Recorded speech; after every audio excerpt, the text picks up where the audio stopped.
4টে পর্ব আমি দিয়ে দিয়েছি ঝাড়খণ্ড আমাদের ট্রিপের। তো এটা পঞ্চম পর্ব।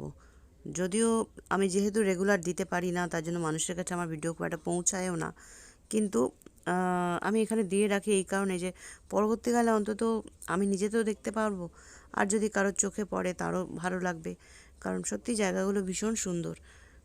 আমি শাশ্বতী, সবাইকে জানাই আন্তরিক শুভেচ্ছা। সবাই সুস্থ থাকুন, ভালো থাকুন, আনন্দে থাকুন। আমি অনেক দিন ধরে ভিডিও দিতে পারছি না, আমরা সকলের টপিক চলে যাচ্ছে, দিতে পারছি না, কারণ আমার ফোন একেবারে হ্যাং করে গেছিলো। তো এখন একটু ছেড়েছে বলে এই ছবিগুলোকে দিয়ে রেখে দিচ্ছি ঠাকুরগুলো। এটা হচ্ছে আমরা যেদিনকে ম্যাকলাক্সিগঞ্জে 3 দিন থাকার পরে পাত্রা টু হয়ে রাঁচি এলাম, রাঁচি থেকে আবার ট্রেন ধরলাম। তো এটা হচ্ছে Patratu dam. Patratu ড্যামটা ভীষণই সুন্দর, খুবই সুন্দর। ওদিকে নৌকা করে ওখানে ওইদিকে একটা দ্বীপ মতন আছে, সেখানে যাওয়া যায়, সেখানে রেস্টুরেন্ট আছে খাবার। তো আর প্রচুর পরিযায়ী পাখি এখানে রয়েছে, সাইবেরিয়ান যে পাখিগুলো সেগুলো রয়েছে, খুব সুন্দর। আর এই পাত্রা টু ড্যামের পাশেই একটা হোটেল রয়েছে, ওটা আমি জানি না গভর্নমেন্টেরই হয়তো, ঠিক ব্যাপারটা জানি না, খুবই সুন্দর। তো ওখানে আমরা খাওয়া দাওয়া করেছিলাম। এখানে নৌকা টোকা চড়া হলো, যদিও আমি নৌকাতে চড়িনি, বাকিরা 7জনই গেছিলো, আমি একলাই এখানে দাঁড়িয়েছিলাম, আমি যাইনি।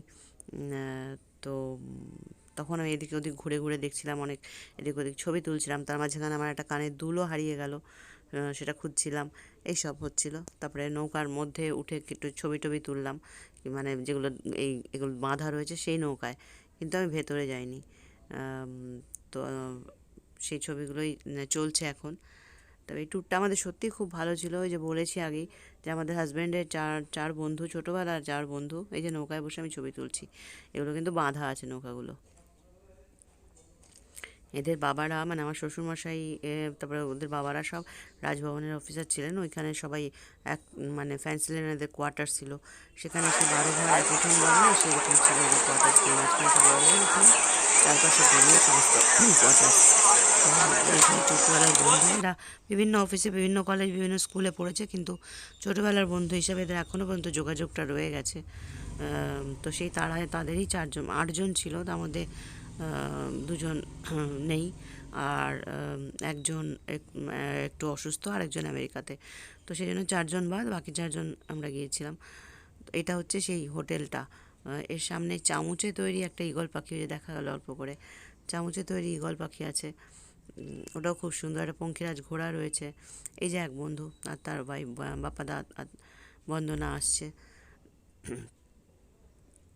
আমরা এখানে খেয়েছিলাম, এখানে ওই নৌকা টোকা চড়ার পরে এখানে খাওয়া দাওয়া করে আমরা এখান থেকে বেরিয়ে তারপরে রাঁচির পথে রওনা দিয়েছি। তো সেই জায়গাটারই ছবি এগুলো। এখানে আমাদের প্রথমে কথা ছিল পাত্রা টু ড্যামে, আমরা এইটা হচ্ছে ড্যামের পাশে যে হোটেলটা বলছি, খুব সুন্দর, খুব সুন্দর। আমাদের প্রথমে কথা ছিল এখানে এসে আমরা প্রথমে রাঁচি থেকে এখানে এসে উঠবো, 1 রাত থাকবো, কিন্তু আমার হাজব্যান্ডও বললো না বেতলা ফরেস্ট দেখবো। তো সেই জন্য এখানে না এসে আমরা বেতলা ফরেস্টে গেলাম। বাট বেতলা ফরেস্ট এখন কিছুই নেই, ওটা জাস্ট কয়েকটা হরিণ আছে, আর দু একটা ময়ূরী দেখা গেল, এছাড়া আর কিছুই নেই, একদম ধুধু মাঠ। এটা হচ্ছে পাত্রা টু ভ্যালি। এটা আমি ড্রোন ফটো যেগুলো হয় সেগুলোতে দেখেছিলাম একদম সিল্ক রুটের মতন দেখাচ্ছিল, যেটা ওই সিল্ক রুট যেটা নর্থে। তো এখান থেকে আমরা অতটা দেখতে পাইনি, আমরা এই দুটো রোই দেখতে পেয়েছি, কিন্তু ওপর থেকে যারা ফটো তুলেছে তাদের সুন্দর ফটোটা এসছে। এটা অনেকটা পেঁচিয়ে পেঁচিয়ে রাস্তাটা উঠেছে, পাত্রা টু ভ্যালি, বেশ ভালো জায়গাটা। তবে এটা যদিও এটা আমরা এটাকে পাহাড়ি জায়গা ধরি না, হিমালয়ের কাছে তো এটা কোনো ব্যাপার না এই পাহাড়, কিন্তু বেশ আবহাওয়াটা ভালোই লাগছে। এটা ধনির বাড়ির গেটটা, এই পুরো এরিয়াটা জুড়ে ওর বাড়ি। তো বাড়িটা এখানে দেখা যাচ্ছে না, বাড়িটা এক ঝলক দেখতে পেয়েছিলাম, ওই ভেতরে বোধহয় মনে হচ্ছে নাকি, না না, হ্যাঁ এটা নয়, এর পাশের এরিয়াটা, ওই লাল গেটটা হচ্ছে মেন গেট। তো এবারে আমরা রাঁচিতে ফিরে কয়েকটা জায়গা দেখলাম, দেখে তারপর সেদিন রাতে ট্রেনে উঠেছিলাম, আর সেদিন রাতে না, পরের দিন রাতে ট্রেনে উঠেছিলাম।